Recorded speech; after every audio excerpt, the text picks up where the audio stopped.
Beruchim habaim. Moshe Langado here, speaking under the auspices of Kollel Yisrael and Sha'rei Tziyon. This week, Parshat Hagadol, Shabbat Hagadol, and Parshat Metzorah. Shabbat Hagadol is the beginning of our celebration of our exodus from Egypt. That was the day that we brought and prepared the Korban Pesach, which we would eat the night of leaving. We were slaves under the Egyptians, under the Egyptian taskmasters for many years.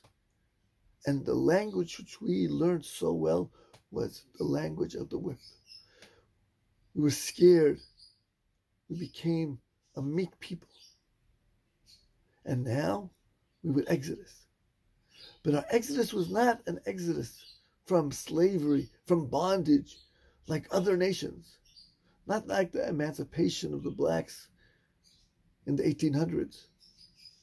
But it was different because we were going from one taskmaster to another one. From Pharaoh, we were now obliged to follow the dictates of the one God. Yirat Shamayim became something which would be instilled in our psyche. I heard a great man once talk to a psychologist. The psychologist asked this great Talmid Chacham, isn't it true that fear takes the psyche of a man and destroys it? So many psychological disorders are caused by fear. And you, Rabbi, tell us one of the greatest traits a human being can have is fear of heaven? Yirat Shamayim?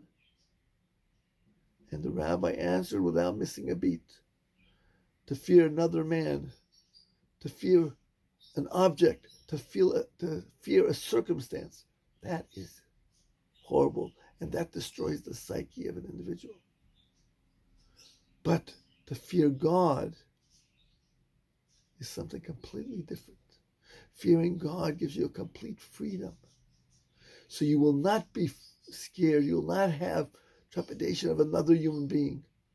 You will not be scared of another object, be it a gun, be it a weapon. And you will not be scared of situations because you know that there is one God and He and His will rule. My friends, let us strengthen our belief in God. Let us strengthen our fear in God. So we will not fear anything, any person, any item, or any situation. And we'll be zocher all together to join hands and celebrate the coming of Mashiach with joy and the trepidation of Yirat Hashem. Shabbat Shalom.